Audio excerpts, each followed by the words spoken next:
Welcome. For my presentation, I'm going to be talking about digital and print literacy development in libraries. I'm going to start my presentation by showing you some statistics that will provide some context for this issue and demonstrate the need for print and digital literacy programs in our communities. In 2012 and 2014, the Organization for Economic Cooperation and Development conducted a study called the Program for International Assessment of Adult Competencies. The survey was given to adults in 24 countries with the goal of addressing the adults' basic skills and knowledge.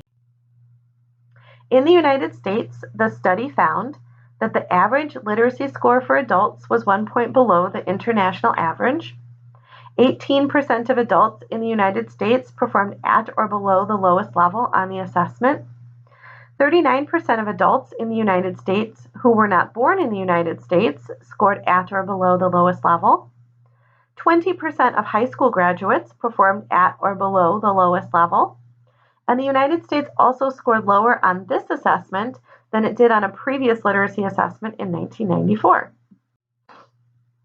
The National Education Association, or NEA, and the National Center for Education Statistics, NCES, provide statistics regarding children's literacy. The NCES administers a yearly assessment of U.S. students called the National Assessment of Education Progress, or NAEP. According to the NEA, children who are read to more frequently are more likely to count to 20, write their own name, and read or pretend to read. Only 53% of children aged 3 through 5 are read to daily by a family member. Students who read more frequently at home are better readers and have higher math scores. According to the results from the NAEP assessment, 66% of 8th graders performed at or below a basic level in reading, and 64% of 4th graders performed at or below a basic level. In our increasingly technological world, it is no longer enough to concern ourselves with only print literacy. The need for digital literacy skills is rapidly increasing with no sign of slowing down. The U.S. Department of Commerce provides statistics regarding digital literacy. According to the report, 62% of Americans use the internet as an integral part of their job.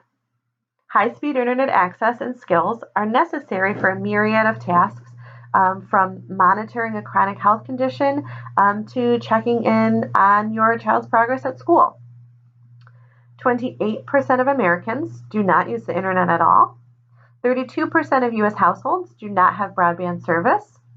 And people with low incomes, disabilities, seniors, the less educated, non-family households, and the non-employed tend to lag behind other groups in home broadband use. So I'm going to connect this. What do all those statistics have to do with libraries? Two of the ALA's core values, social responsibility and education and lifelong learning, are directly related to literacy development. And the ALA's mission statement also pledges to ensure information access to all. In order for everyone to have access to information, print literacy and digital literacy are competencies that need to be developed and addressed. So what does current literature have to say about literacy and libraries? Regarding digital literacy, I found three key terms that were important to this issue. The first one is the digital divide, which is the gap between the digitally literate and the digitally illiterate. The next is digital literacy, which are the skills and abilities necessary to successfully use available technology. And then the last one incorporates the first two, digital inclusion, the policy developed to close the digital divide and promote digital literacy. Through my research, I discovered that one of the groups most affected by the digital divide are rural communities. Some of the reasons for this are that rural communities often experience slower connection speeds, their staff has less formalized digital training, it is more expensive to create the necessary infrastructure for broadband access in rural areas.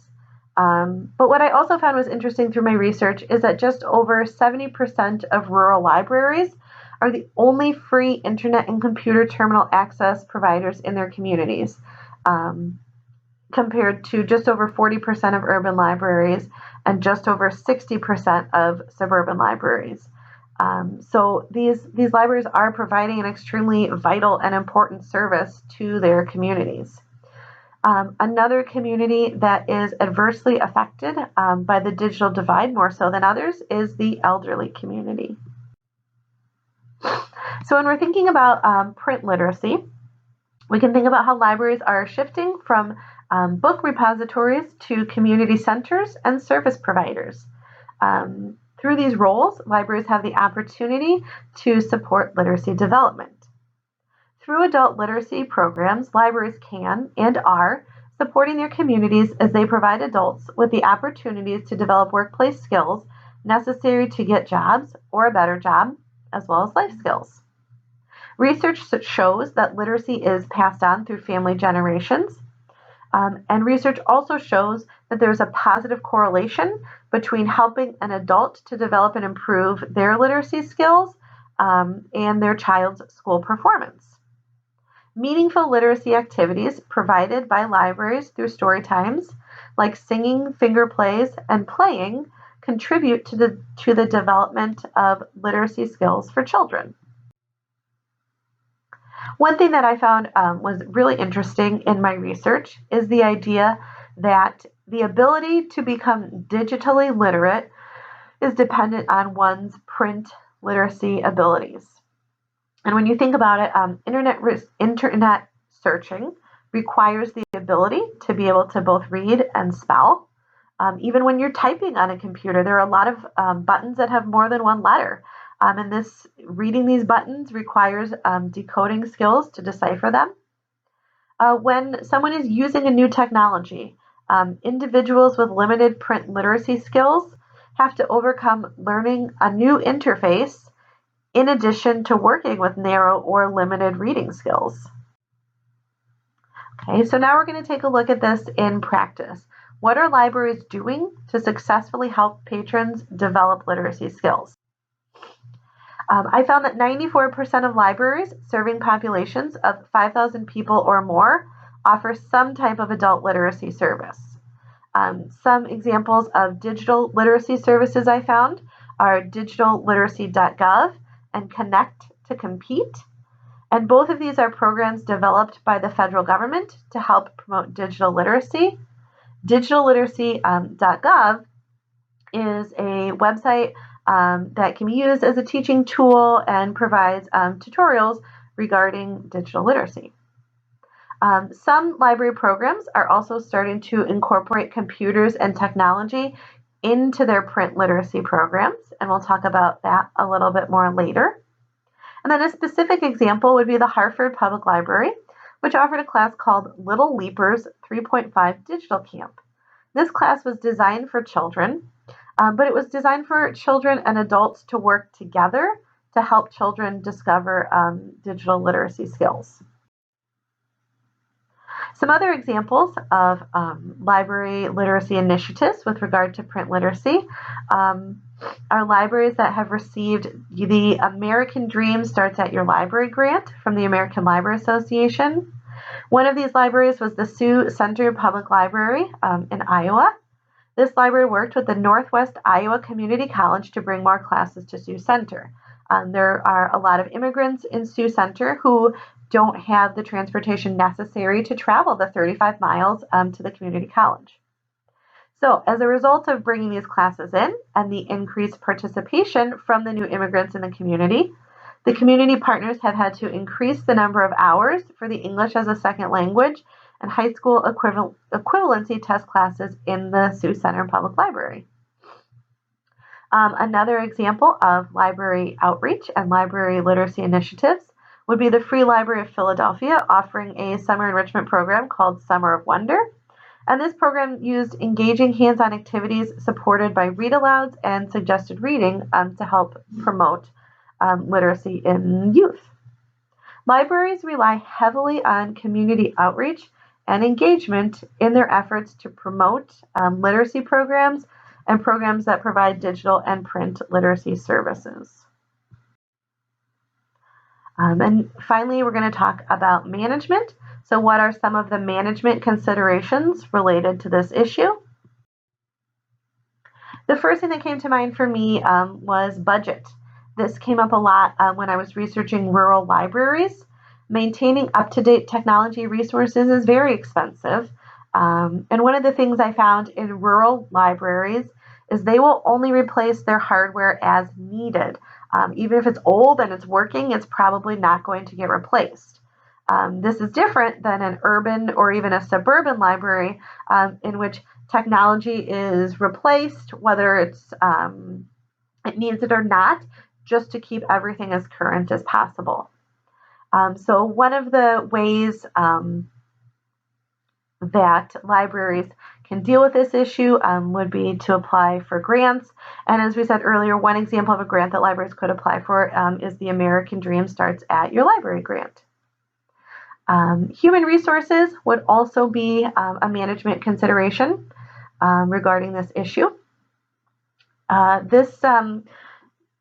Transforming your library into a center that offers digital and print literacy programs would definitely require your library staff to embrace a change culture and embrace the library becoming a community center.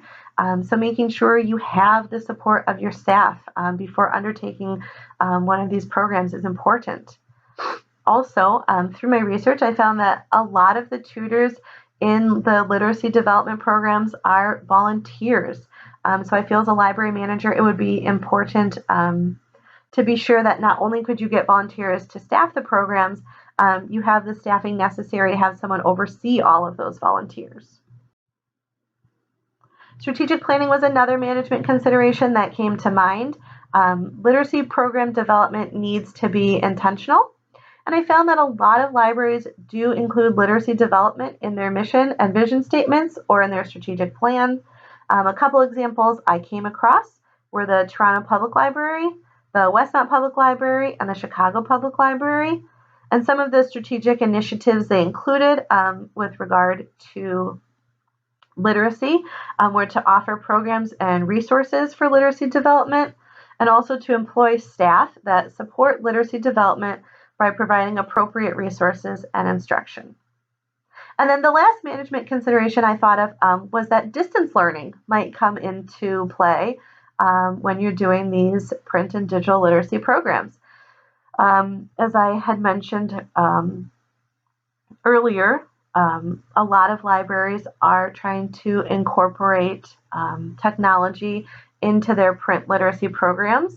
And one example of this is Project Tech in Philadelphia, where they are in fact using technology to accommodate their patrons' needs and schedules, so the patrons are able to complete a lot of their print literacy classes at home, online, on the computer.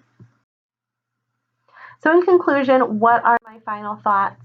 Libraries have the opportunity to fill a significant need in the United States by providing print and literacy development programs. Libraries should use literacy programs as a community outreach tool. Providing literacy programs is part of the change culture occurring in libraries as they transition to community centers.